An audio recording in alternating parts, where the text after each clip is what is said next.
أصدقائي صديقاتي الأعزاء، أهلا بيكم، منورين ومشرفين. وفي الفيديو دوت هتكلم على حاجة بشكل سريع. الحنان أو الحنية. الحنية ده شيء موجود جوه الناس. كل الناس جواهم الحنية.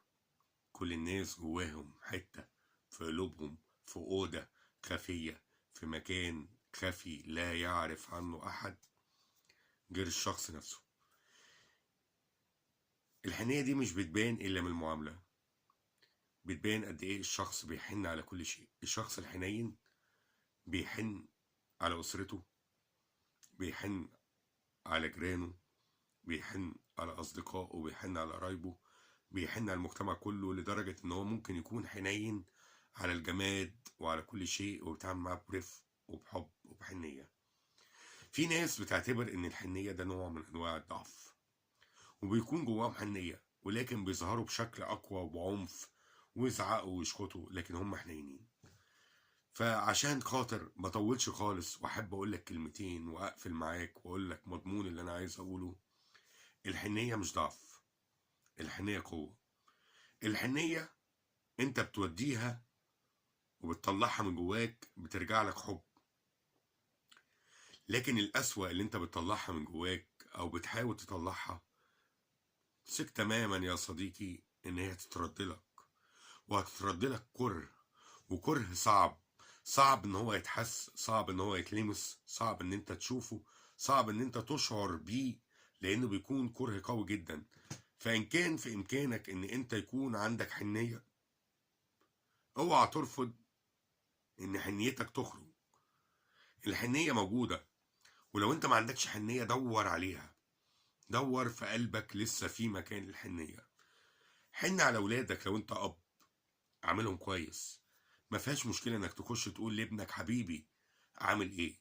ما فيهاش مشكلة لما ابنك يغلط غلطة تطبطب عليه تقول له ولا يهمك، المهم يا واد انت خد بالك اوعى تغلط تاني. وان كنت ام، حاول تكون حنينة على اولادك. ولو انت حنينة ومش عايزة تعلني حنانك، لا اعلنيه. وانت خش على اولادك مهما كبروا، كل ما تشوفيهم طبطبي عليهم قاعدين، حن عليهم. تلاقي حد من ولادك حاطط ايده على خده، قولي له مالك، ايه اللي مزعلك. وان كنتوا انتوا ابناء، حنوا على اهليكم، خشوا بوسوهم، احضنوهم، ابتسموا في وشهم، اعملوا معاهم معاملة طيبة. الحنان بيترد حب، والقسوة بتترد كره. وان كان انت عندك قرار بين اتنين، ان انت تكون محبوب او انت تكون مكروه، فاختار ان انت تكون محبوب. دور على المكان الحنين اللي جواك. اوعى في يوم من الايام يكون في عندك مشاعر حلوة وتموتها وتقول الناس هتقول عليها ضعف، الناس هتقول عليها دي مش كويسة.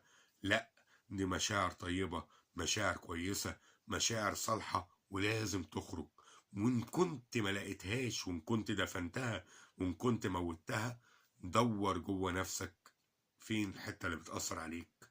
فين الحنان، فين العطف، فين الحب.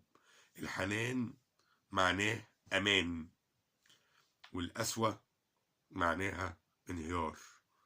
فإن الأفضل إن أنت تلاقي الأمان أحسن من الانهيار.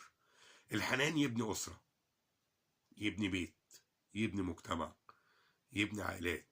لما تكون أنت كأب حنين، تقدر تتحاور مع أولادك حوار ممكن يكون في حدية، ممكن يكون شديد شوية، لكن حنين. من فضلك دور على الحنية.